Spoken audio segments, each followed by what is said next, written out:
তালতলার পুকুরে দুপুরবেলা গ্রামের সকল ছেলেরা মিলে দাপাদাপি করে চান করত। সেই পুকুরের উপর দিয়ে একটি তাল গাছ বেশ খানিকটা হেলে গিয়ে আবার সোজা হয়ে উঠেছে, আর ওই গাছের উপর থেকেই ছেলেরা ঝাঁপিয়ে জলে পড়ত। এই এবার কিন্তু আমি গাছে উঠে জলে ঝাঁপ দেব। ঠিক আছে, তোর পরে কিন্তু আমি। তখন পুকুর জলে সাঁতার কাটতে কাটতে বিলু বলে, আরে তোরা কি করছিস বলতো? তাড়াতাড়ি জলে ঝাঁপ দে, তারপর তো স্কুল যেতে হবে নাকি? এমন ভাবেই লোটে, ন্যাপলা, বিলু, পটলা, পটাই আরো অনেকে মিলে তালতলার পুকুরে খুব মজা করে চান করত। সেদিন হঠাৎ করেই গেঁড়ি শাকচুন্নি আকাশ দিয়ে উড়ে যাবার সময় তাদের দেখতে পায়। ও মা গো, ছেলেগুলো কি সুন্দর করে জলে ঝাঁপ খাচ্ছে। আমারও খুব ইচ্ছে করছে অমন করে জলে ঝাঁপ দিয়ে সাঁতার কাটতে। এরপর সকল ছেলেদের চান করা হয়ে গেলে তারা নিজেদের বাড়ি ফিরে যায়, আর গেঁড়ি শাকচুন্নি উড়ে এসে ওই তাল গাছে বসে ভাবে, কি মজা লাগছে তাল গাছে বসে পা তুলতে।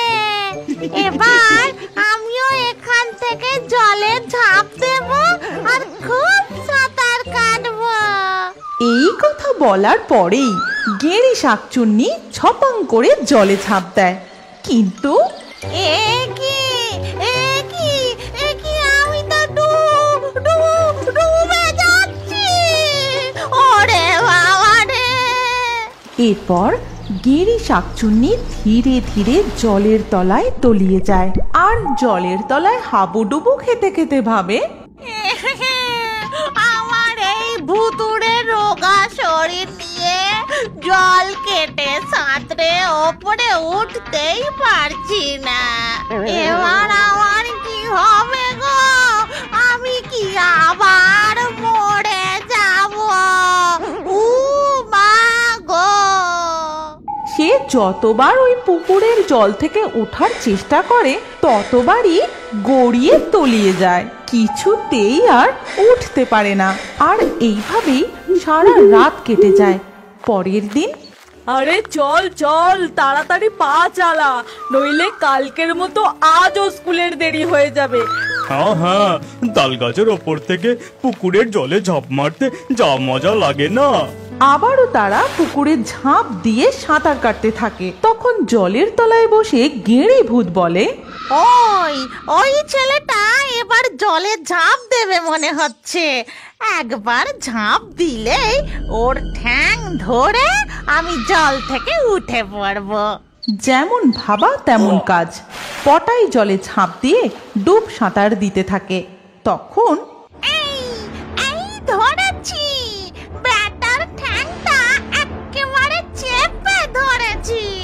কিন্তু পটাইয়ের ডান পা কে যেন টেনে ধরেছে বুঝতে পারার সাথে সাথেই পটাই আর এক পা দিয়ে মারে জোর এক লাথি। উরে বাপ রে, কি জোর মারলো রে! আমার চোখ খুলে চলে ভেসে গেল। তারপর গেঁড়ি শাকচুন্নি নিজের চোখ তুলে নিয়ে ঠিক করে লাগিয়ে নেয় এবং বলে, এবার আর পা ধরবো না বাবা, এবার সোজা ঘাড়ে চেপে বসবো। এদিকে পটাই জল থেকে উঠে বলে, জানিস জলের তলায় কে আমার পা টেনে ধরেছিল? বেটাকে এমন লাথি মেরেছি না, মনে রাখবে।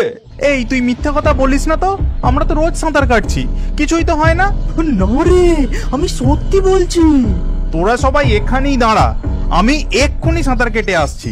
আর পটলা পুকুরে ঝাঁপ দেওয়ার সাথে সাথেই গেঁড়ি শাকচুন্নি তার ঘাড়ে চেপে বসার চেষ্টা করে, কিন্তু পটলা ঘুরে বাগিয়ে মারে এক ঘুষি।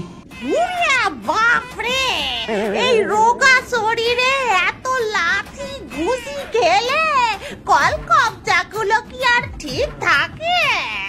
এরপর পটলা জল থেকে তাড়াতাড়ি উঠে বলে, না রে, পটাই ঠিকই বলেছে, জলের তলায় নিশ্চয়ই কিছু একটা আছে।